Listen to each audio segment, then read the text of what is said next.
Death and reincarnation हम सभी के लिए एक मिस्ट्री है। दुनिया में ऐसी कई स्टोरीज एग्जिस्ट करती हैं जहां लोग अपने पुनर्जन्म होने का दावा करते हैं और उन्हें उनकी पिछली जिंदगी याद रहती है। ऐसी ही एक इंटरेस्टिंग स्टोरी है शांति देवी की।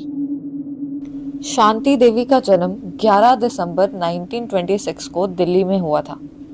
4 साल की उम्र से ही इस छोटी सी बच्ची ने ये बताना शुरू कर दिया था कि जिस घर में वो रहती थी वह उसका असली घर नहीं था और उसके माता पिता उसके असली माता पिता नहीं थे। 1930 में सिर्फ 4 साल की उम्र में शांति देवी अपने परिवार से अजीब सी चीजों के बारे में बातें करने लगी। वह उन्हें अपने पिछले जन्म के बारे में बताने लगी। वह कहाँ रहती थी, उसका पति कौन था और उसकी मौत कैसे हुई। शांति देवी को आज भी पुनर्जन्म का एक दिलचस्प केस माना जाता है।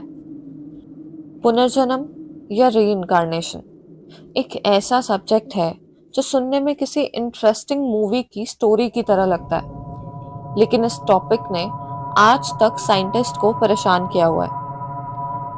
1960 में एक American psychiatrist doctor Ian Stevenson ने रीइंकार्नेशन पर एक डिटेल स्टडी की, जिसमें उन्होंने 3000 से भी ज़्यादा रीइंकार्नेशन केसेस को कलेक्ट किया और उनकी डिटेल स्टडी से ये पता चला कि कई 8 से 9 साल के बच्चों को कुछ ऐसी चीज़ें और जगहें याद थी जिनका उनसे कोई रिलेशन नहीं था।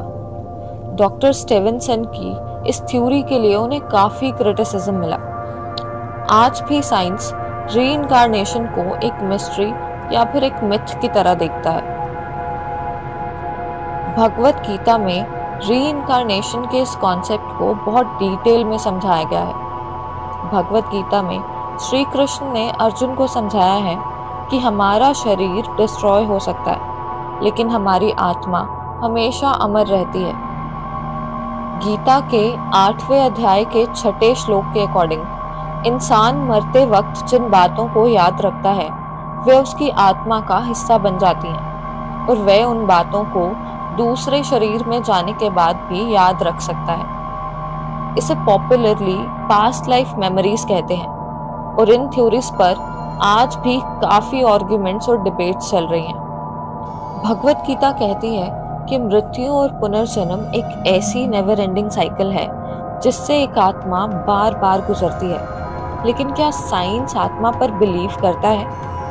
डॉक्टर विल्डर पेनफील्ड ने अपनी book the mystery of mind में एक ऐसे एक्सपेरिमेंट को मेंशन किया है जिसमें वो आत्मा के एग्जिस्टेंस को प्रूव करना चाहते थे।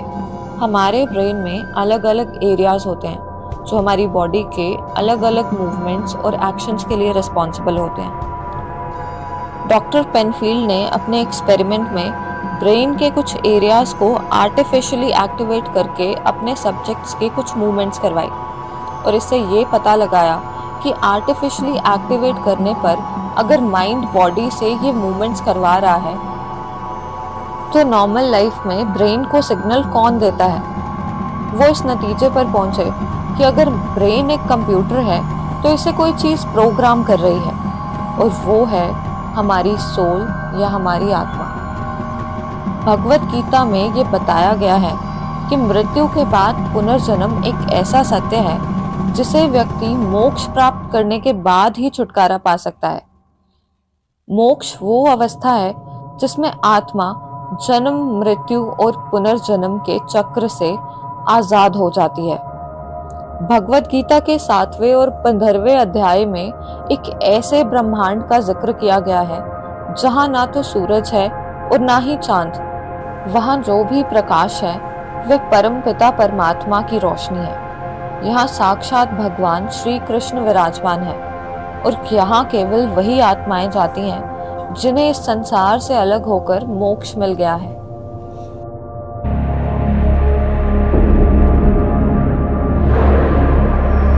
(1983) आगरा के एक बिजनेसमैन सुरेश वर्मा अपनी कार से घर लौट रहे थे। उन्होंने अपने बंगले के बाहर अपनी कार रोकी और हॉर्न बजाया। अचानक 2 लोग बंदूक लेकर दौड़ते हुए सुरेश वर्मा के पास आए। इससे पहले सुरेश को कुछ समझ आता या वो कुछ कर पाता, एक गोली सीधा सुरेश के सर पर जाकर लगी और उसकी वहीं पर मौत हो गई। सुरेश वर्मा पर हमला किसने किया ये किसी को नहीं पता चला और उनके परिवार को इस बात को बड़ी मुश्किल से स्वीकार करना पड़ा। लेकिन फिर उस घटना के 5 साल बाद कुछ ऐसा हुआ जिसने उनके पुराने जख्मों को ताज़ा कर दिया। उनकी मुलाकात एक 4 साल के लड़के से हुई जो अपना नाम सुरेश वर्मा बता रहा था। 10 दिसंबर 1983 को उत्तर प्रदेश के एक गरीब परिवार में एक बच्चे का जन्म हुआ। उसका नाम तोरन सिंह था और सभी उसे प्यार से टीटू बुलाते थे। उनका परिवार एक छोटे से गांव में रहता था जो आगरा से लगभग 13 किलोमीटर दूर था। टीटू जब बच्चा था तो उसका बिहेवियर नॉर्मल बच्चों से बिल्कुल अलग था। उसकी बातें, उसके चेहरे के हाव भाव और उसके बोलने का तरीका सब कुछ अलग था। बहुत जल्द ही उसके परिवार को इस बात का एहसास भी हो गया था। टीटू के पिता महावीर ने बताया कि जब टीटू 3 साल का था तो वह 3 साल की उम्र में भी बहुत साफ बोलता था। ऐसा लगता था कि जाने वो कितना ही होशियार है।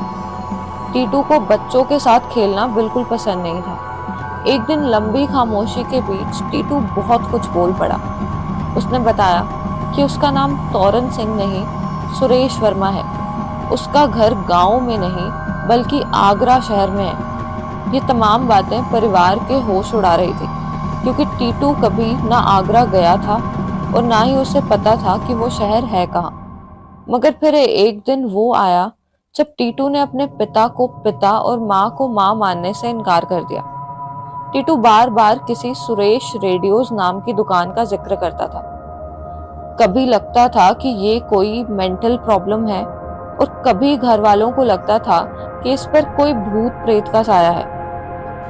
टीटू बार बार कहता कि आप मेरे माता पिता नहीं हैं और मेरा नाम टीटू नहीं बल्कि सुरेश है और मेरी एक पत्नी है और एक बच्चा भी। अब टीटू की ये बात सुनकर उसके परिवार वाले परेशान हो गए। एक दिन टीटू ने अपने परिवार की गरीबी का मजाक उड़ाते हुए ये भी कहा कि उसके पास ढेर सारा पैसा है, बड़ा घर और बड़ी गाड़ियां हैं। लेकिन सवाल ये है कि टीटू ऐसी बातें क्यों कर रहा था और उसके पीछे क्या राज था।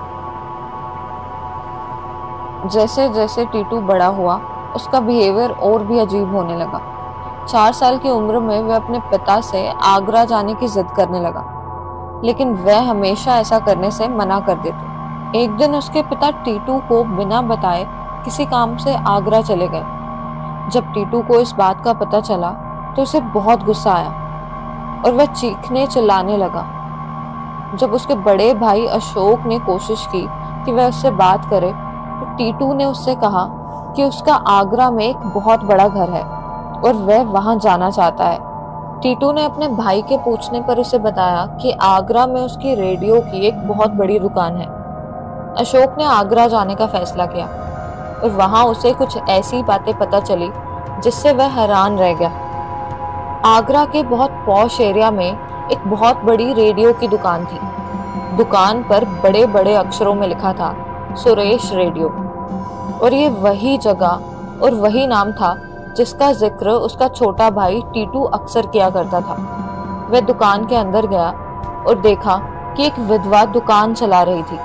कुछ देर तक उस महिला से बात करने के बाद अशोक को पता चला कि उसका नाम उमा वर्मा है और वह उस दुकान के मालिक सुरेश वर्मा की विधवा है जिसकी लगभग 5 साल पहले मौत हो गई थी। अशोक ने उमा को अपने भाई के अजीब बिहेवियर के बारे में बताया। अगले दिन उमा टीटू के गांव से मिलने गई। जैसे ही टीटू ने उसे देखा वह दौड़कर उसके पास गया। टीटू ने देखा कि उमा मारुति कार में आई थी। उसने गुस्से से पूछा कि मेरी फिएट कहाँ है। दरअसल सुरेश की मौत के बाद उसके परिवार ने उस कार को बेच दिया था। अब सब हैरान हो गए थे कि इस छोटे से लड़के को ये बात कैसे पता चली। सुरेश के परिवार के लिए ये बहुत मुश्किल था कि वह इन सभी बातों को स्वीकार करे। जो बातें उन्हें आज तक बचकानी लग रही थी वो सारी बातें अब सच साबित हो रही थी। देखते ही देखते टीटू की कहानी मशहूर होती चली गई और ये बात उसके पूरे गांव में चर्चा का विषय बन गई। ये न्यूज़ पूरी स्टेट में फैल गई। अब टीटू के बारे में अखबारों और रेडियो पर भी बातें होने लगी थी और जल्द ही ये खबर दिल्ली यूनिवर्सिटी के रिसर्चर एंटोनिया मिल्स तक पहुंच गई। एंटोनिया मिल्स प्रोफेसर स्टेवेंसन की कलीग थी, जो उस समय रीइंकार्नेशन थ्योरीज के लिए बहुत ही ज़्यादा फेमस थे। उन्होंने 1920 में शांति देवी रीइंकार्नेशन केस पर डिटेल स्टडी की थी। प्रोफेसर स्टेवेंसन की सलाह पर मिल्स टीटू के केस को स्टडी करने के लिए आगरा चली गई। वो जैसे ही आगरा पहुंची, टीटू को अपना अतीत याद आने लगा। उसने अपने घर और दुकान का पता बिल्कुल सही बताया। टीटू सुरेश के घर पहुंचा और वहां आंगन में खड़े होकर उसने पेड़ की ओर इशारा किया। उसने उमा से कहा कि उसने इस पेड़ के नीचे सोने के सिक्के दबाकर रखे हैं। दरअसल सुरेश एक व्यापारी था और उसके कई काले धंधे थे। बाद में उस पेड़ के नीचे खुदाई करने पर उन्हें पता चला कि टीटू बिल्कुल ठीक बोल रहा था।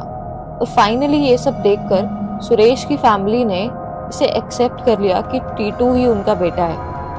अब टीटू सिंह का मामला, जो सिर्फ एक रीइंकार्नेशन कहानी थी, एक अलग मोड़ लेने वाली थी, क्योंकि एक दिन टीटू ने कुछ ऐसा कहा जिससे ये मामला मीडिया में जंगल की आग की तरह फैल गया। टीटू ने बताया कि सुरेश का खून उसी के साथ बिजनेस करने वाले एक आदमी ने किया था और मीडिया ने इस मामले को इतना बड़ा बना दिया कि सुरेश का मर्डर केस दोबारा से रीओपन किया गया और पहली बार एक 4 साल के लड़के की गवाही अदालत में दी गई।